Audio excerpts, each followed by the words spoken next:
ఓం శ్రీ గురుభ్యో నమ. శ్రీ మహాగణాధిపతయ నమ. శ్రీమాత్రే నమ. కార్తీక మాసానికి దామోదర మాసం అనేటటువంటి పేరు కూడా ఉంది అంటారు.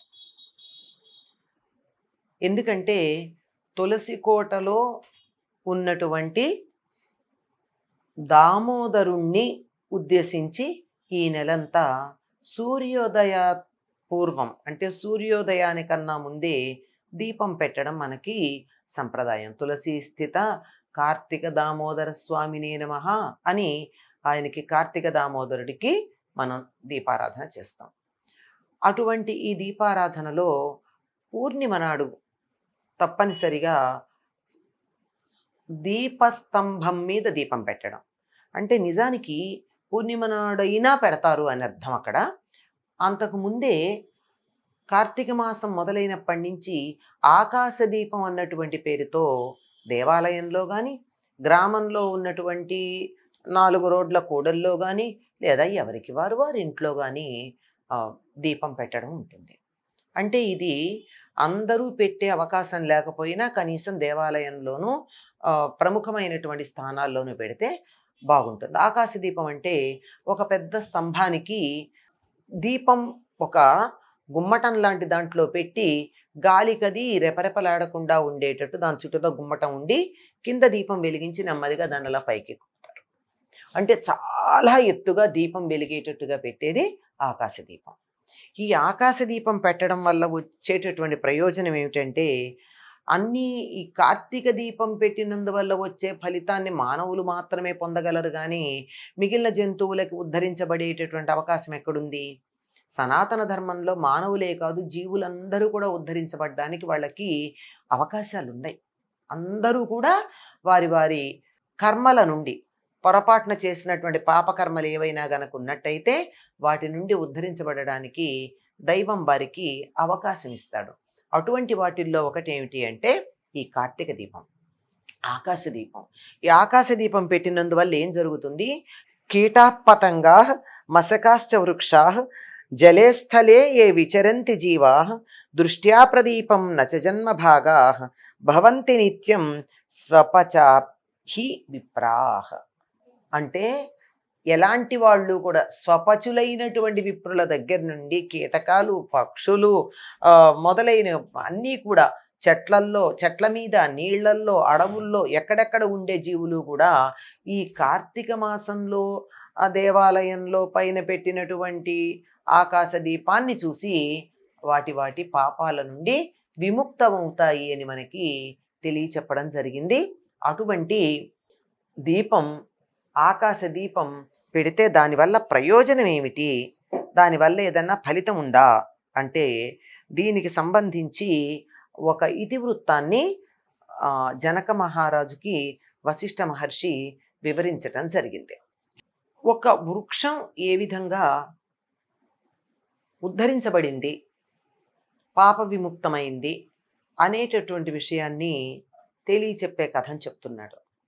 ఒకసారి మతంగ మహర్షి తన ఆశ్రమ సమీపంలో ఒక విష్ణువాలయంలో పూర్ణిమ నాడు ఈ దీపస్తంభం దాని మీద దీపం పెట్టి ఆ ఫలితాన్ని అందరూ పొందేటట్టు చేద్దాము అని తోటి ఋషులతో చెప్తే అందరూ కలిసి ఇది చాలా మంచి ఆలోచన అని ఆ సమీపంలో ఉన్నటువంటి అరణ్యానికి వెళ్ళి ఎక్కడా కొమ్మలు అటువంటివి ఏమీ లేని ఒక చక్కని వృక్షాన్ని చూసి దాని నుంచి తీసుకొచ్చి దాన్ని దేవాలయంలో స్తంభంలాగా పెట్టి దానిపైన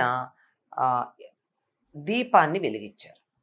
వెలిగించి వీళ్ళిలా తరువాతి కార్యక్రమంలో జపాలు, పూజలు ఉంటాయి కదా, అవి చేయడం మొదలుపెట్టే లోపల ఆ దీపస్తంభం కాస్త పెళపెళపెళ శబ్దాలు చేస్తూ ముక్కలైపోయింది.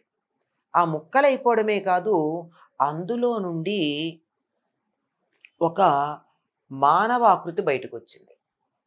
వీరు ఆశ్చర్యపోయారు.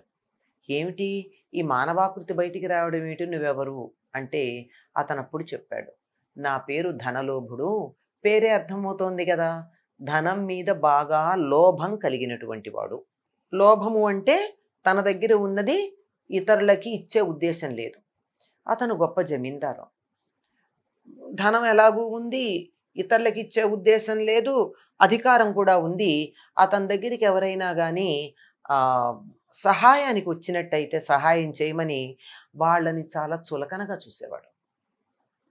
కింద కూర్చోమనేవాడు. తాను మాత్రం ఉన్నతాసనం మీద కూర్చునేవాడు. స్త్రీలైనా, పసిపిల్లలైనా, బాలింతలైనా వాళ్ళందరినీ కూడా ఆయన గౌరవించదగినటువంటి మునులు మొదలైన వాళ్ళైనా ఎవరొచ్చినా వారందరినీ కింద కూర్చోబెట్టి తాను మాత్రమే ఉన్నతాసనం మీద కూర్చునేవాడు. చాలా బాధ పెట్టేవాడు. ధనాన్ని కూడా తనకు కావాల్సినటువంటిది ఆహ్, వాళ్ళకి ఇవ్వడానికి ముందు మాటలతో కూడా చాలా కష్టపెట్టేవాడు. చులకన చేసేవాడు. అట్లాంటి వాడు ఎవరికీ కాలాన్ని జయించగలిగిన శక్తి ఉండదు గదా! కాలధర్మం చెందాడు.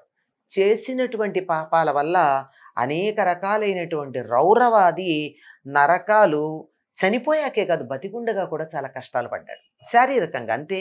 ధనపరంగా పడాల్సిన అవసరం లేదు. అలా పడినటువంటి వాడు నరకంలో కూడా బాధలు అనుభవించిన తర్వాత 1,00,000 జన్మలు కుక్కగా జన్మించాడు.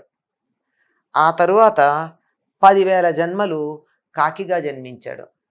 అటుపైన 5,000 జన్మలు తొండగా జన్మించాడు. దాచిపెట్టాడు గదా! ఆ తరువాత ఒక 5,000 జన్మలు పేడ పురుగుగా జన్మించాడు. అయ్యాక మరి ఏ కారణంగానో వృక్షంగా జన్మించటం జరిగింది.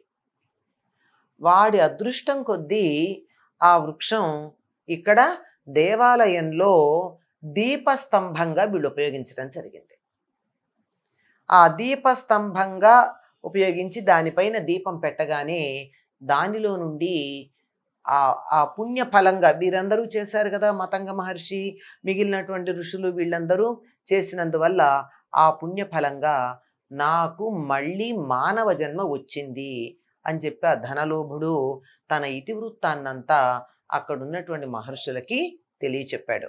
నా భాగ్యవశాన నన్ను మీరు ఈ వృక్షాన్ని తీసుకుని వచ్చి, అంటే వృక్షంగా ఉన్న నన్ను తీసుకుని వచ్చి ఇక్కడ దేవాలయంలో నా పైన దీపం వెలిగించినటువంటి కారణంగా నేను ఈ విధంగా ముక్తిని పొందడం జరిగింది అని చెప్పి ధనలోభుడు చెబితే, కార్తీక మాసం అంటే ఇంత పుణ్యప్రదమైనదా? స్వల్పంగా చేసినటువంటి సత్కార్యం కూడా ఇంతటి మహత్తరమైన ఫలాన్ని ఇస్తుందా?